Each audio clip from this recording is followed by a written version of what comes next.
ان کی یہ جو پالیسی ہے اب تک بہت کامیاب ہے،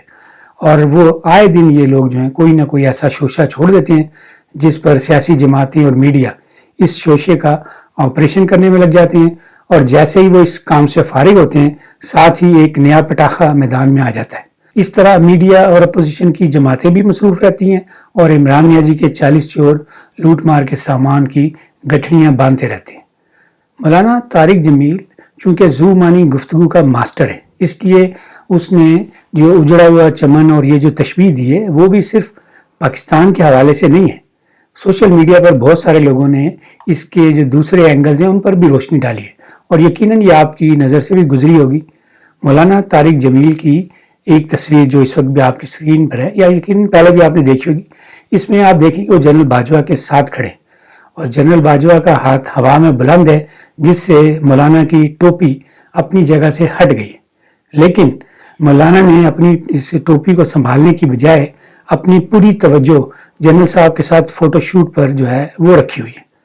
تصویر بہت اچھی طرح بتا رہی ہے کہ مولانا کو اپنی ٹوپی سے زیادہ جنرل باجوہ کی قربت پیاری ہے۔ یہی صورتحال مولانا کی عمران نیازی کے حوالے سے۔ انہیں اپنی نیک نامی اور شہرت کا کوئی پاس نہیں، ان کی ہر ممکن کوشش ہے کہ کسی طرح عمران نیازی کا اقتدار بچ جائے۔ رہی بات عزت کی تو وہ آنی جانی شے ہے، میڈیا میں 2-4 پروگراموں کی مدد سے دوبارہ بھی حاصل کی جا سکتی ہے۔ آپ میں سے بہت سے لوگوں کے علم میں ہوگا کہ عمران نیازی کی مالی مدد کرنے والے اور نواز شریف کے حوالے سے کراچی اسٹاک ایکسچینج میں گو نواز گو کے نعرے لگانے والے سرمایہ دار موٹے موٹے پیٹوں والے سیٹ جو تھے وہ مولانا کے متاثرین میں سے ہیں، اور مولانا گاہے بگاہے ان لوگوں کی کوٹھیوں میں جا کر ثواب دارین تقسیم کرتے ہیں، حوروں کے نقشے بیان کرتے ہیں، اور ان موٹے پیٹوں والے سرمایہ داروں کو گناہوں سے پاک صاف ہونے کے سرٹیفکیٹ بھی جاری کرتے ہیں۔ ان سرمایہ داروں کا کراچی اسٹاک ایکسچینج سے زیادہ سرمایہ عمران نیازی کی حکومت پر لگا ہوا ہے۔ ان لوگوں کو خوف ہے کہ اگر ان کا گھوڑا ریس سے باہر ہو گیا تو ان کی عمر بھر کی کمائی لٹ جائے گی، اس لیے یہ لوگ بھی مولانا کی مدد سے یہ کوشش کر رہے ہیں کہ ان کا لنگڑا گھوڑا نہ صرف ریس میں رہے بلکہ اس ریس میں دوسرے گھوڑوں سے آگے بھی ہو۔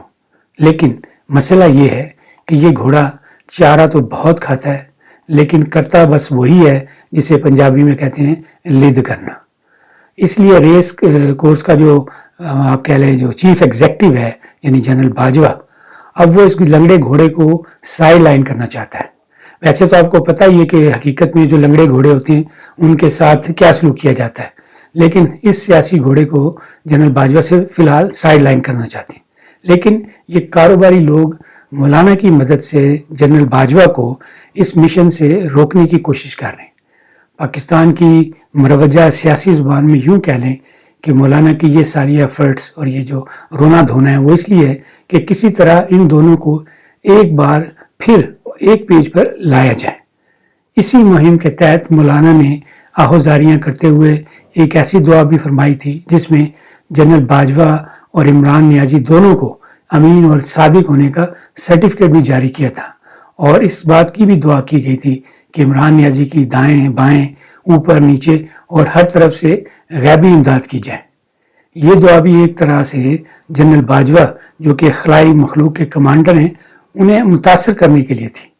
بہرحال مولانا اس وقت سیٹھوں اور عمران نیازی کے لیے جرنیلی NRO لینے والے محاذ پر کام کر رہے ہیں، بالکل اسی طرح جس طرح کچھ عرصہ پہلے انہوں نے مولانا فضل الرحمان سے بھی اسی طرح کے رابطے کیے تھے۔ جنرل باجوہ کا چونکہ مذہبی دامن